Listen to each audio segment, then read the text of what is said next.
Assalamualaikum warahmatullahi wabarakatuh. Saya Rina Febriana, mahasiswa Fakultas Persada Bunda. Di sini saya akan menjelaskan tentang teknik perancangan kontrak dengan Bapak dosen Pak Hambler SHMH MKN.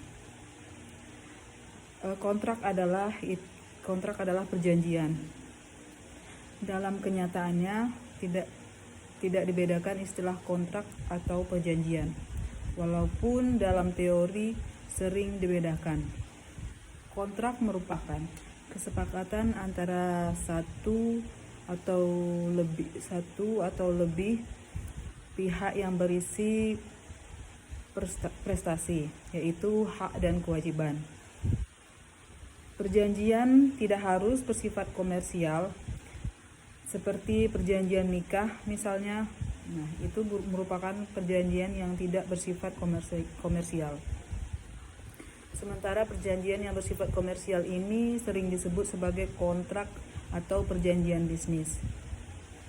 Karakteristik dari perjanjian bisnis ini adalah satu, yaitu ada sesuatu yang dapat dinilai dengan uang, dan kedua, jumlahnya harus substansi.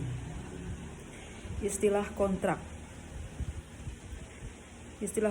sering disebut kontrak atau perjanjian bisnis.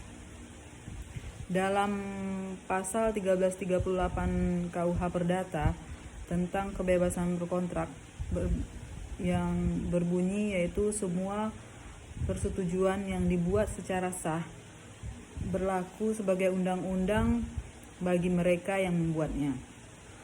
Hanya saja prinsip kebebasan berkontrak ini ada batasannya, yaitu tercantum pada pasal 1339 KUH Perdata, yaitu kepatutan, kebebasan, dan undang-undang atau hukum. Yang dapat diperjanjikan pasal 1339 KUH Perdata dengan demikian dapat menentukan sah tidaknya suatu perjanjian. Di samping pasal 1339 KUH Perdata yang juga ikut menentukan sah tidaknya perjanjian adalah pasal 1320 KUH Perdata. Ada syarat dari persetujuan tersebut, yaitu kesepakatan, kecakapan untuk membuat suatu perikatan, 3, suatu hal tertentu, dan keempat adalah suatu sebab yang halal. Bentuk kontrak atau perjanjian tidak harus dalam bentuk tertulis, bentuk lisan ataupun bentuk secara tertulis atau kontrak secara tertulis. Perbedaan antara kontrak tertulis dengan tidak tertulis ini adalah, kalau kontrak dalam bentuk tertulis ini sah atau lebih kuat di mata hukum dengan didaftarkan di bawah tangan, didaftarkan ke notaris dan dilegalisir dan ditandatangani oleh pihak notaris atau yang memiliki jabatan. Sedangkan kontrak tidak tertulis ini tidak sah secara hukum dan tidak dapat dibuktikan.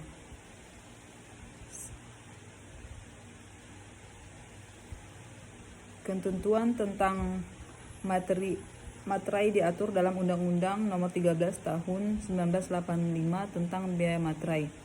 Dalam pasal 1 disebutkan dengan nama bea materai dikenakan pajak atas dokumen yang disebut dalam undang-undang ini. Yang menentukan isi kontrak yaitu adalah perancangan kontrak, menerjemahkan keinginan klien dalam bentuk kalimat hukum. Selain itu, perancang juga membuat klausula yang melindungi klien. Tahapan kontrak. Ada 6 tahapan kontrak bisnis, yaitu pertama tahapan kesepakatan para pihak, yang kedua tahapan pembuatan atau penelaah kontrak, yang ketiga tahapan atau negosiasi rancangan kontrak. Keempat, tahapan penandatanganan kontrak. Kelima, tahapan pelaksanaan kontrak. Dan keenam, tahapan sengketa kontrak apabila ada. Demikianlah penjelasan dari teknik perancangan kontrak. Lebih dan kurangnya saya mohon maaf Pak dosen. Saya sudahi dengan Assalamualaikum warahmatullahi wabarakatuh.